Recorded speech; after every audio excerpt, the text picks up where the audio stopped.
Please stop, jangan scroll dulu. Tolong dengerin sebentar aja. Kalau kamu ngerasa Indonesia ini butuh tempat peluang kerja yang besar, tolong dengerin ini sebentar aja. Singkirkan dulu jiwa-jiwa kamu sebagai pendukung ya. Anggap aja kamu ini sebagai pemilih ya. Tolong pakai akal sehat. Oke, langsung aja ya. Aku di sini nggak bakalan pakai bahasa politik, pakai bahasa yang susah. Pokoknya yang gampang aja ditangkepnya. Jadi Bapak Jokowi itu membangun hilirisasi. Apa sih hilirisasi? Hilirisasi itu memberhentikan mengekspor barang mentah dari Indonesia ke luar negeri. Gampangnya gini. Kita Indonesia itu kaya akan nikel, batu bara, bauksit, tembaga dan lain sebagainya. Nah, Indonesia ini menjual itu semua dengan harga mentahnya ke luar negeri. Di luar negeri diolah menjadi mobil listrik misalnya. Coba kamu beli mobil listrik dari luar negeri ke Indonesia, itu bakalan mahal banget kan?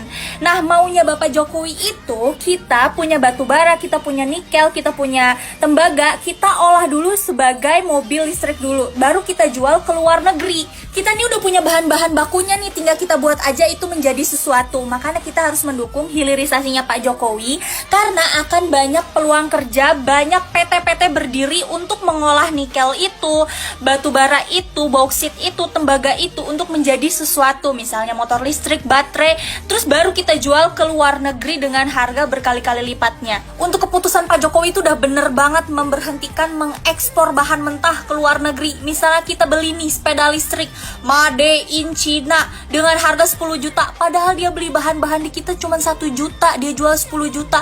Ya, kalau nggak ada bahan-bahan dari kita, lu nggak bakalan bisa bikin sepeda listrik. Makanya tuh negara-negara maju kayak China, Amerika, dan lain sebagainya nggak setuju sama hilirisasinya Pak Jokowi. Ya iyalah, kenapa? Karena mereka itu bisa rugi. Bahan-bahan itu dari kita. Kalau nggak ada bahan dari kita, mereka itu nggak bisa bikin sepeda listrik, mobil listrik, motor listrik, baterai. PT-PT yang di sana bakalan bangkrut. Seandainya dia bisa beli bahan-bahan dari negara lain, pasti harganya itu lebih mahal. Pak Jokowi percaya anak-anak Indonesia itu pinter-pinter dan cerdas-cerdas untuk mengolah bahan-bahan baku yang udah ada di negara kita nih. Nggak perlu kita beli lagi untuk menjadi sesuatu. Mobil listrik, motor listrik, baterai dijual lagi ke luar negeri dengan harga berkali-kali lipatnya. Jadi Made in Indonesia.